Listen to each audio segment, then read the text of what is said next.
And who are you? Jon Snow. Who are you? I mean, Game of Thrones means my 20s. It's a decade of my life.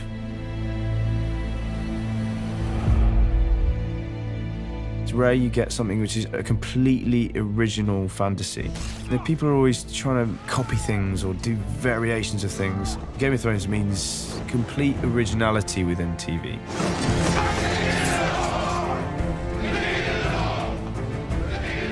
What it means to me is the pinnacle and at the forefront of what drama should be. My first day on set was Castle Black. My first scene was, there's just a very quick scene where I'm walking down the ramparts, and I was so nervous.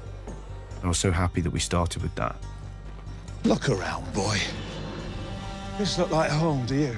Iceland, season 2, the first day we were there. That was my favourite day on Thrones. I'd never been to a more beautiful place in my life, and it was special for so many reasons. It was the scene where I was not able to behead Ygritte.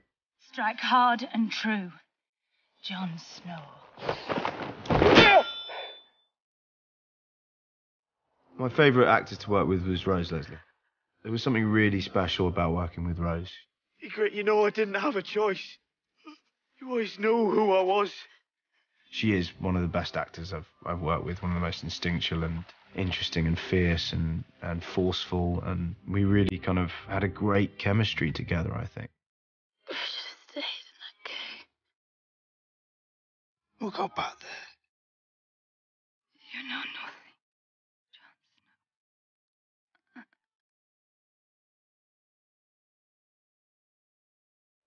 Snow. I loved Michelle Fairley's stuff. I came to say goodbye to Bran. You've said it. It's one of the people I didn't get to work with at all, really. I got one scene with her. I want you to leave. The craftsmanship of how she built that character up through the years was one of the most astonishing parts of the entirety of Thrones for me. I think the most shocking was probably my death. I knew something was up because apparently everyone gets a phone call off David and Dan when they're actually dead saying, hey, look, you know, the scripts are coming out and you're going to read this and you've been great and thank you. And I never got that call. So I was a bit like, well, surely they'd have given me that call. But yeah, they left it a couple of weeks before they kind of pulled me aside and went, yeah, you're not dead. You trust me, Jon Snow? Does that make me a fool? We're fools together now. Hardhome's my favourite episode of all the ones I was involved in. Nice watch! With me! No! I thought Hardhome was magnificent as an episode. So you've met the enemy, drawn up your battle plans. This is where I get so frustrated with Sansa. He's the one who lays traps. He's overconfident. He plays with people.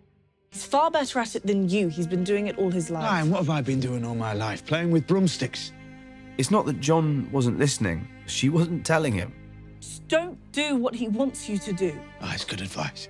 You think that's obvious? Well, it is a bit obvious. If you had asked for my advice earlier, I would have told you not to attack Winterfell until we had a larger force. Or is that obvious When too? will we have a larger force? If she'd just come out and said, I've been writing to Littlefinger, I can get the Knights of the Vale along, why don't we do this, and then they can ride in and win the day? And he'd have gone, yeah, great. Oh, wicked. Oh, we're actually going to win. But she talks in riddles. She almost gets him killed. I don't get Sansa Stark at all. Me, Kit Harington, or Jon Snow does not get Sansa Stark. I've got really animated now that Sansa's come into the story. I don't know why I didn't realise this annoyed me so much. Sorry. It's like a Jon Snow therapy session. Uncle Benjen. Oh, you got bigger. If I was to go back in time and give Jon a piece of advice... Well, you're always welcome on the wall. So take me with you when you go back. Just as he's about to go off to the Night's Watch, I come in like, knock, Jon. So, you know you're thinking about going to the Night's Watch. Just take it from me.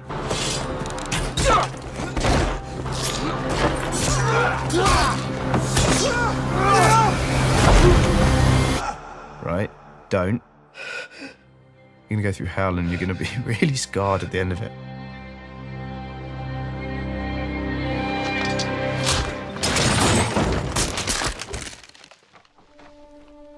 Go get on a boat and go to Old Town, and then go and find a nice wife and a child and set up shop there, because that place doesn't get all like fucked up. Well, you're going to the fucked up place, don't do it.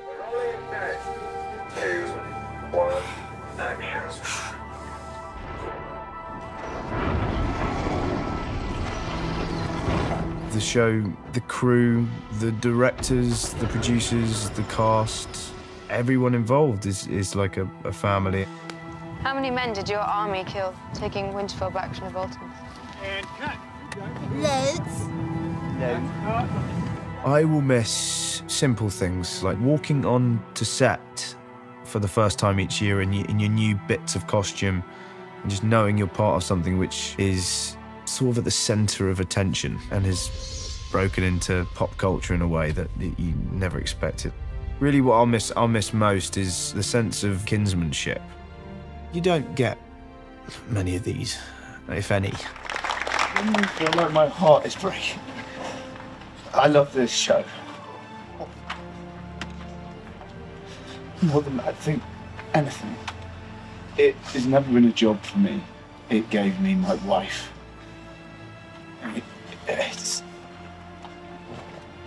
This will always be the greatest thing I'll ever do and be a part of.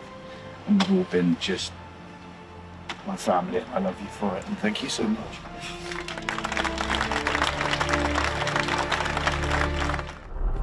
Daenerys is a tapestry of my entire adult life. As an actor, it's made me who I am. Within each major scene of Daenerys, Dracarys is every major scene of my life.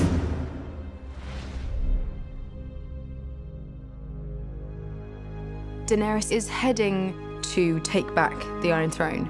She's only got her small raggle-taggle band of Khaleesi, and she's starving in the desert, so she's pretty vulnerable. But she has just walked into the flames and survived. She's given birth, technically, to 3 dragons. No one's gonna be questioning her anymore. You think? No man alive has seen a living dragon. Might we see the dragons? Where I come from, guests are treated with respect. Then perhaps you should return to where you come from. She has to keep reproving herself. She is tested over and over again. When my dragons are grown, we will burn cities to the ground. Turn us away, and we will burn you first. You are a true Targaryen. I started this job when I was 22. This is like the first thing I ever did. Yeah, I remember my first day on set. I fell off a fucking horse. In a bamboo field in Belfast, and it's raining, and they stuck me on a horse, and someone got an umbrella up, and I was falling off the horse trying to act still. Literally, I'm like hanging on like this, and I just remember shouting, "Please stop filming!"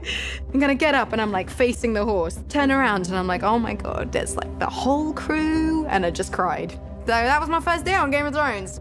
You're learning to talk like a queen. Not a queen. Not a queen. A Khaleesi. Okay, let's do it again, please. Woo! I have had to stand up and be Daenerys. Dracarys. In all of these moments, you, the actor, needs to stand up, and this is the whole show for me. Is it done then? Do they belong to me? Zatida. Dovageris!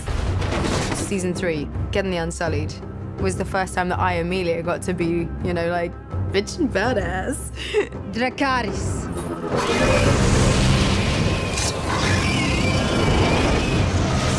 It rubs off on you as an actor, you feel it.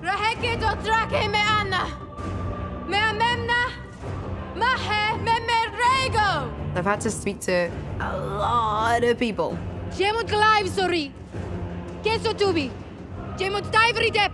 In a crazy language. With no one understanding what I'm saying. Imagine Mohario Quenigin Mori. Anna Sendo Dragoi. Anna Gaga back.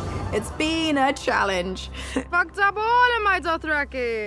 But you just have to grow a pair and do it. Machine! Mayeyan! Nemebitas! I had so many spine-tingly, goosebump, incredible moments. And I'm a fan of the show. But I just love Tyrion. Tell your people what happened here when Daenerys Stormborn and her dragons came to Meereen. It was always his scenes that I wanted to watch the most. And Peter, I love him. So when he came and joined my crew, I'm like, yes, thanks, guys.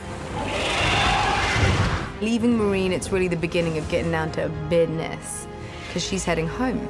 So she promotes Tyrion to being her main advisor. I'd swear you're my sword, but I don't actually own a sword. It's your counsel I need. She gives him the Hand of the Queen pin. It's a really incredibly special moment. Tyrion Lannister, I name you Hand of the Queen. You've never seen her actively take on an advisor. She's saying, I trust you to do my bidding. She's become the queen.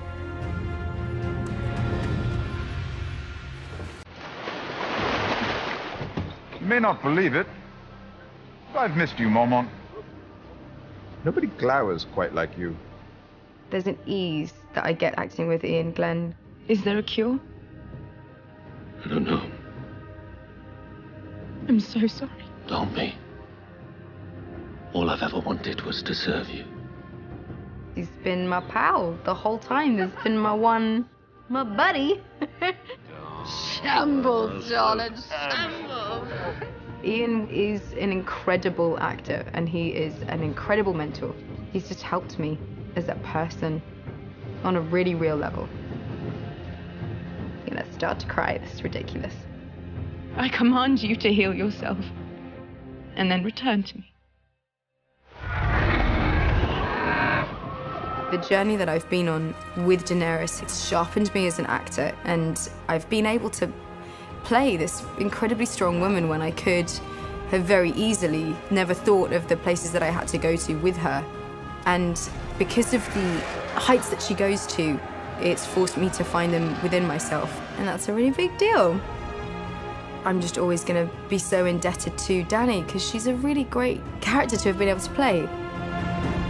This has just been the most life-changing experience, and I've had good times and bad times on the show, and you guys have all been there and made me feel just like really lucky, just really, really, really lucky, and I'm just so grateful, so incredibly grateful for everything that this show's given me, and we've made something so great, and it's just amazing. I'm just so thank you, thank you, everyone, thank you so much. I'm gonna miss this like hell.